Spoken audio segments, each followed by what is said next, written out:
हर रोज एक नई कहानी देखने के लिए चैनल को सब्सक्राइब करें और बेल आइकन दबाना ना भूलें। कमलू कड़ी धूप में अपने छोटे से खेत में सर खपा रहा होता है। उसी समय उसकी बूढ़ी माँ रमा उसके लिए खाना लेकर खेत में आती है। बस कर कमलू, बिना खाए पिए ही मेहनत करता रहेगा क्या? माँ, आप यहाँ क्यों आ गई? मैं बस आने ही वाला था। कब आता? शाम को? अरे काम करते हुए तुझे खाने पीने का होश तो रहता नहीं। हाथ मुंह धो ले, मैं खाना लेकर आई हूँ। ठीक है माँ, आप थोड़ा पेड़ के नीचे जाकर ना बैठ जाइए, मैं हाथ मुंह धो के आता हूँ। कुछ ही देर में कमलू अपनी माँ के साथ बैठकर पेड़ की छांव में खाना खाता है। तभी अचानक से धूल भरी आंधी चलने लगती है, जिसके कारण आसपास में कुछ भी नहीं दिख रहा था। कमलू और उसकी माँ जैसे तैसे खड़े होते हैं और आगे बढ़ने की कोशिश करते हैं, पर तभी रमा का पैर फिसलता है और वो फिसल कर गिर पड़ती है और उसके सर से खून बहने लगता है। माँ, माँ, माँ, क्या हुआ आपको? माँ उठो, माँ, कोई है, मेरी मदद करो। कुछ देर में कमलू जैसे तैसे अपनी माँ को लेकर गांव के अस्पताल पहुंचता है। तभी वहां उसकी बहन रजनी भी रोते हुए पहुंच जाती है। कुछ देर में डॉक्टर रमा का इलाज करके बाहर आते हैं, तो कमलू पसीने से तर घबराते हुए डॉक्टर से कहता है, डॉक्टर साहब, मेरी माँ ठीक तो हो जाएगी ना? कमलू, तुम्हारे माँ के सर में बहुत गहरी चोट आई है, तभी वो आईसीयू में हैं, लेकिन जल्द ही उनका ऑपरेशन करना होगा, जिसके लिए 5 लाख रुपए का खर्च आएगा। 5 लाख रुपए? इतने पैसे भला हम गरीब कहाँ से लाएंगे भैया? अब क्या होगा? देखिए, जल्द ऑपरेशन नहीं किया गया तो हम उन्हें बचा नहीं पाएंगे। नहीं डॉक्टर साहब, ऐसा मत कहिए। मैं कुछ भी करूँगा, मैं अपनी माँ को कुछ नहीं होने दूंगा। और क्या कह रहे हो आप? ऑपरेशन होगा? कोई बात नहीं, मैं पैसों का इंतजाम करूंगा। इतना कहकर कमलू पैसों का जुगाड़ करने निकल जाता है और जैसे तैसे करके कुछ ही देर में पैसे लाकर जमा करवा देता है, जिसके अगले दिन उसकी माँ का ऑपरेशन होता है। लेकिन कुछ दिन उसे अस्पताल में ही रहना पड़ता है। रजनी, तू माँ के पास रहना, मुझे खेत में कुछ काम है। मुझे माफ कर दो भैया, अगर उस दिन मैंने मना नहीं किया होता तो माँ आपको खाना देने नहीं जाती और ना ही ये हादसा होता जिसके लिए आपको इतना कर्जा लेना पड़ा।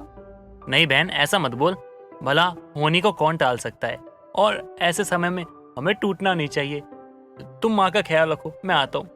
कमलू अपनी बहन को हौसला देकर वहाँ से खेत में जाने के लिए निकल जाता है और नई फसल उगाने के लिए खेत में बीज डालने लगता है। बीतते समय के साथ वो खेत में बहुत मेहनत करता है, साथ ही लगातार अपनी माँ को देखने के लिए अस्पताल भी जाया करता। कुछ दिनों में उसकी माँ अस्पताल से घर आ जाती है। उसी समय गांव का अमीर आदमी धनी राम वहाँ आता है, जिससे कमलू ने अपनी माँ के इलाज के लिए पैसे उधार लिए थे। हाँ तो कमलू, 3 महीने का समय बीत चुका है और तूने अभी तक मेरे पैसे नहीं लौटाए हैं। हनीराम जी, कुछ दिन और, उसके बाद फसल के अच्छे दाम मिलेंगे तो मैं आपका कर्जा धीरे धीरे चुका दूंगा। कमलू धनीराम से ये बातें कर ही रहा था, तभी धनीराम के लिए रजनी पानी लेकर आती है, तो धनीराम उसे घूरने लगता है। वैसे कमलू, तेरी बहन जवान हो गई है, उसकी शादी के बारे में तूने कुछ सोचा या नहीं? जी, कुछ रिश्ते देखे हैं मैंने अपनी बहन के लिए, लेकिन अभी कुछ बात नहीं बनी। देख कमलू, वैसे तो मैं तुझ जैसे छोटे लोगों से सौदेबाजी नहीं करता, लेकिन तेरी बहन को देखकर एक सौदा करना चाहता हूँ। कैसा सौदा धनीराम जी? कमलू, मैं तेरा कर्ज माफ कर सकता हूँ अगर तू अपनी बहन की शादी मुझसे करवा दे। धनीराम की ये बात सुनकर कमलू और रजनी दोनों हैरान रह जाती हैं। ये आप कैसी बात कर रहे हो? आपकी और मेरी बहन की उम्र में जमीन आसमान का फर्क है, और आप मेरी बहन से शादी करना चाहते हो, वो भी इसका सौदा करके? जा सकते हो आप यहाँ से। कमलू की ये बात सुनकर धनीराम गुस्से में वहाँ से निकल जाता है, लेकिन वो अपना अपमान सहन नहीं कर पाता और रातों रात अपने आदमियों से कहकर कमलू की पकी पकाई फसल में आग लगवा देता है। कमलू के खेत में आग लगी, ये देखकर उसका पूरा गांव इकट्ठा हो जाता है और कमलू भी भागा भागा वहाँ आता है, तो अपने खेत में आग लगी देखकर वो पागल हो जाता है। आग? अरे ये क्या हो गया? मेरी सारी फसल जल गई। अरे कोई बुझाओ, अरे कोई तो आग बुझाओ, अब बचाओ। आग कमलू के खेत से किसी और के खेत में ना फैले, तभी लोग बाल्टियों से पानी लेकर आते हैं और आग बुझाने लगते हैं। कमलू की सारी फसल उसकी आंखों के सामने जलकर राख हो जाती है और वो कुछ नहीं कर पाता। इधर कमलू रो रहा था तो गांव वालों की भीड़ में खड़ा धनीराम मन ही मन हंस रहा था। अब अक्ल ठिकाने आएगी इस कमलू की। मेरा सौदा मंजूर न करके मेरी बेइज्जती की थी ना इसने। अब ये नुकसान तुझे कहीं का नहीं छोड़ेगा कमलू। रोते हुए निराश होकर वो घर पहुंचता है और घर के आंगन में आसमान की ओर देखकर कहता है, हे भगवान, क्यों मुझ गरीब किसान की किस्मत में इतना दुख दर्द तकलीफ लिख दी तूने। अरे मेरी सारी मेहनत आज जल के राख हो गई। अब मेरा परिवार का क्या होगा। बेटा, भगवान पर भरोसा रख और हिम्मत मत हार। उसकी मर्जी हुई तो तेरी किस्मत जरूर बदलेगी मेरे बच्चे, जरूर बदलेगी।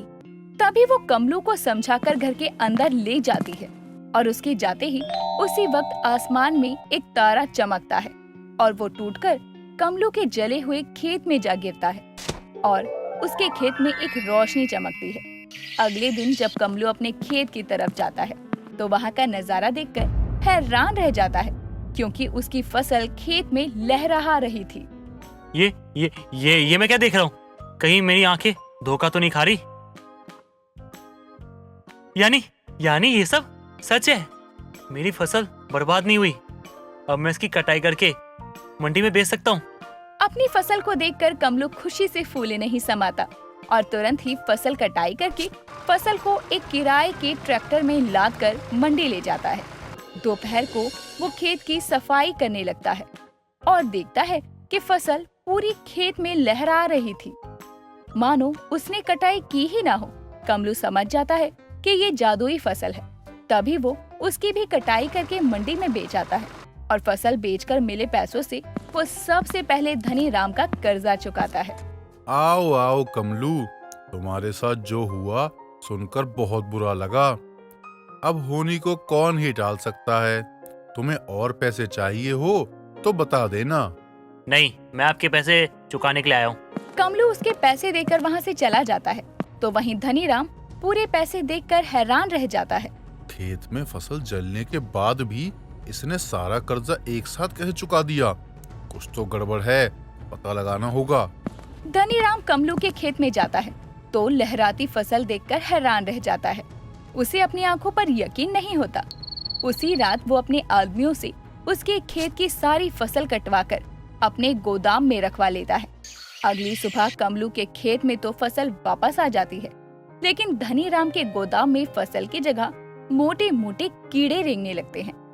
अरे बाप रे, बचाओ, कोई बचाओ मुझे, इतने मोटे कीड़े। हे भगवान, ये क्या हो रहा है? अरे कोई भगाओ इन्हें।